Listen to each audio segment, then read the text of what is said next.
आणि आता जो शेतकरी मागेल त्याला शेततळ, मागेल त्याला फळबाग, मागेल त्याला ठिबक सिंचन, मागेल त्याला शेडनेट, मागेल त्याला हरितगृह, मागेल त्याला पेरणी यंत्र, मागेल त्याला कॉटन शेडर. म्हणजे फक्त शेतकऱ्यांनी नोंद करून मागणी करायची. पूर्वी काय होतं, पूर्वी टार्गेट यायचे आणि मग ते पंचायत समितीमध्ये आपल्याला माहिती आहे मारामारी व्हायची. याचं नाव आहे त्याचं नाव नाही आहे, मग ते अनेक लोक तुला देतो तुला देत नाही. आता काही नाही, जेवढे शेतकरी मागतील त्या प्रत्येक शेतकऱ्याला ही योजना मिळेल याची सुरुवात या वर्षीपासून केली. आता आम्ही निर्णय असा करतो आहे की जे शेतकरी आपली जमीन किरायाने देतील त्यांना एकरी 50,000 रुपये आम्ही किराया त्या ठिकाणी देऊ. एकरी 50,000 रुपये जमीन त्यांचीच राहील आणि दरवर्षी 3% वाढ देऊ त्याच्यामध्ये आणि 30 वर्षांनी त्यांची जमीन त्यांना परत करू.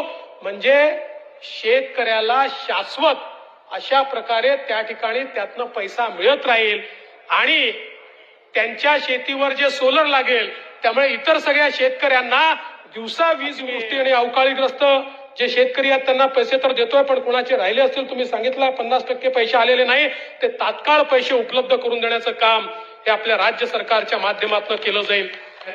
बंधू भगिनींनो, एवढंच नाही तर आज आपल्या गरीबाला घर मिळालं पाहिजे म्हणून पंतप्रधान नरेंद्र मोदीजींनी प्रधानमंत्री आवास योजना आणली.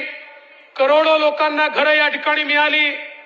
पण आपल्या लक्षात असं आलं की ही योजना तर चालली आहे, पण या योजनेला अजून गती दिली पाहिजे आणि मग राज्याने देखील यात सहभागिता घेतली पाहिजे.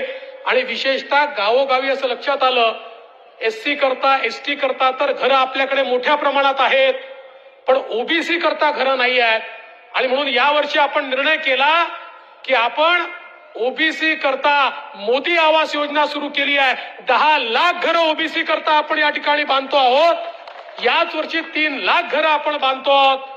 गावोगावी एससी एसटी करता 5 लाख घरं ओपन करता, एससी एसटी आणि ओपन करता 5 लाख घरं, त्यासोबत 3 लाख घरं ओबीसी करता आणि 2 लाख घरं भटक्या विमुक्तांकरता, ज्यातली 25,000 घरं ही बंजारा समाजासाठी आणि 25,000 घरं ही धनगर समाजासाठी, 25,000 घरं मातंग समाजासाठी या ठिकाणी बांधण्याचा निर्णय आपण घेतला.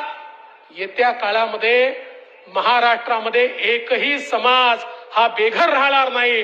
प्रत्येकाला त्याचं राहण्याचं घर असेल याकरता आपण आता या ठिकाणी व्यवस्था केली.